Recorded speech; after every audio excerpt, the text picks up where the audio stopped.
Il était une fois un homme extrêmement riche, vivant dans un immense palais luxueux et orné, possédant tellement d'argent et d'or qu'il ne pouvait même pas les compter.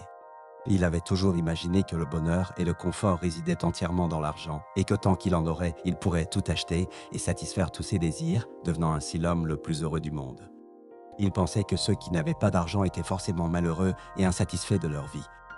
Un jour, poussé par la curiosité, ce riche homme décida de rendre visite à un homme pauvre qui vivait dans une toute petite cabane, loin dans un village simple et paisible. Lorsque le riche arriva avec sa voiture de luxe devant l'humble demeure, il descendit et vit l'homme pauvre assis sur une natte à même le sol, riant de bon cœur et louant Dieu. Il paraissait joyeux, satisfait, et rien ne semblait le déranger, malgré sa situation très modeste et le fait qu'il ne possédait rien des nombreux biens matériels du riche. Le riche, très étonné, demanda au pauvre le secret de ce bonheur qui se lisait dans ses yeux. Le pauvre sourit calmement et dit « Monseigneur, le vrai bonheur ne vient jamais de la quantité d'argent ou des choses matérielles. Le bonheur vient de l'intérieur, de la satisfaction et du contentement de ce que Dieu nous a attribué dans nos vies. Tant que je suis satisfait et que je sais que Dieu n'oublie personne, mon cœur est tranquille et joyeux. » Le riche fut encore plus surpris et dit « Comment peux-tu être heureux alors que tu es si pauvre? Point, tu n'as pas d'argent pour acheter de la bonne nourriture, une grande maison ou de beaux vêtements comme les autres.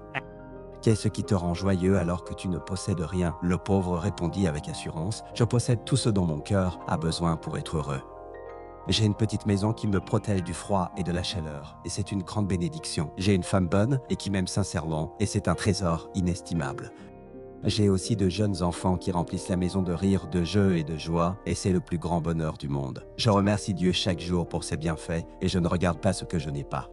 Je crois que Dieu m'a donné tout ce qui est bon pour moi, et cela me rend satisfait, et je ne désire rien de plus. » Les paroles du pauvre touchèrent profondément le cœur du riche. Il sentit que cet homme pauvre possédait quelque chose qu'il n'avait pas trouvé malgré toute sa richesse. Elle dit « aux pauvres, tu as raison, mon ami. Le bonheur n'est absolument pas lié à la quantité d'argent, c'est quelque chose qui a trait au cœur et à l'âme, à la satisfaction et au contentement.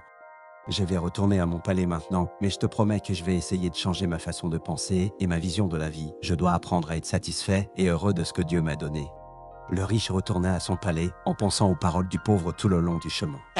La première chose qu'il fit en arrivant fut de considérer toutes les bénédictions que Dieu lui avait accordées, et il commença à ressentir leur valeur qu'il avait oubliée à cause de son obsession à accumuler toujours plus d'argent.